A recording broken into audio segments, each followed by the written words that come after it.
যায় না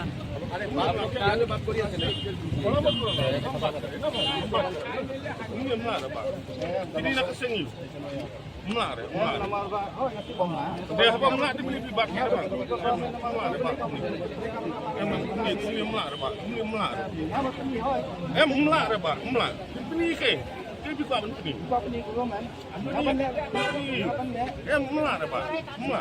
Kenapa mula? Mula. Ngang lebih kok mula. Lepas iklan bergovernment. Iklan bergovernment. Jangan funding mengan. Ngangan pelaj. Ngangan pelaj. Ngangan pelaj. Nomor mula apa? Mula apa ni?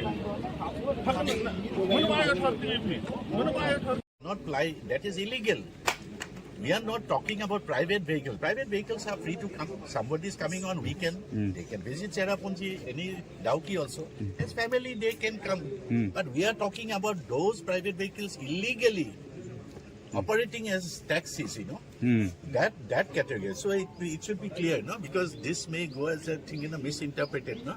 Any private vehicle, somebody will see and they'll stop it. We are not talking about private vehicles. That private category of vehicles flying on higher basis. So is there any action from the association from Assam? Yeah, we'll detect those things, and because mostly our drivers are flying those private vehicles, we'll try to detect and we'll give the list to government. We'll not take the law into our hands. Will not take. And we appeal to our Meghalaya counterparts, so they'll not take the law, they'll give the list to the government and we'll pressurize the government to take action.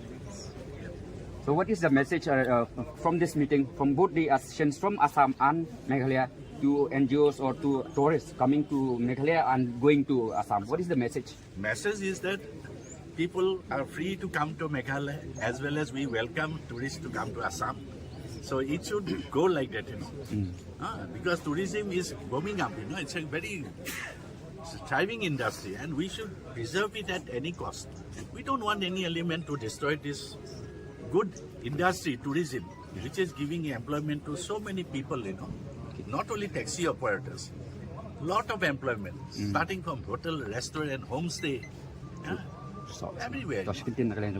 ইতিমধ্যে আমাৰ যাদৱিংকী ডাঙৰীয়া আৰু ইছমাইল আলী ডাঙৰীয়াই কথাখিনি আপোনালোকক জনাইছে যে মেঘালয় সন্দৰ্ভত যি এটা আমাৰ মাজত প্ৰপগণ্ডা যি এটা উৰা বাতৰি প্ৰচাৰ হৈ আছিল এই উৰা বাতৰিটো আচলতে বন্ধ হ'ব লাগে ইতিমধ্যে আমাৰ চালকসকলে গম পাইছে কিন্তু সংবাদ মাধ্যমত বৰ্তমানো প্ৰচাৰ হৈ আছে যে মেঘালয়ত অসমৰ যিসমূহ বাহন আছে এই বাহনসমূহ গ'লে তাত বাধা প্ৰদান কৰা হ'ব আৰু এই উৰা বাতৰিটো এই যি ধৰণে চানি ধৰিছে এইখিনিত আচলতে আমাৰ বাণিজ্যিক বাহনসমূহে যথেষ্টখিনি ক্ষতিগ্ৰস্ত হৈছে সেয়ে সকলো চালক বকীৰ লগতে অসমবাসীক আমি এই বাৰ্তাটো দিব বিচাৰিছোঁ যে অসমত বৰ্তমান সময়ত যিসকল এছ'চিয়েশ্যনৰ নাম লয় কিছু অপ্ৰাসংগিক কথা প্ৰকাশ কৰিছিল তেওঁলোকেও যাতে ভৱিষ্যতে তেনেকুৱা ধৰণৰ বাৰ্তা দিয়াৰ পৰা বিৰত থাকে আৰু যেতিয়াই তেওঁলোকে কিবা ক'বলগীয়া থাকে যাতে সকলো সংগঠনক লগত লৈ একত্ৰিতভাৱে কিবা এটা নিউজ পৰিৱেশন কৰে বা তেওঁলোকে সংবাদ মাধ্যমৰ আগত নিজৰ মত প্ৰকাশ কৰে তালৈ আমি আহ্বান জনাম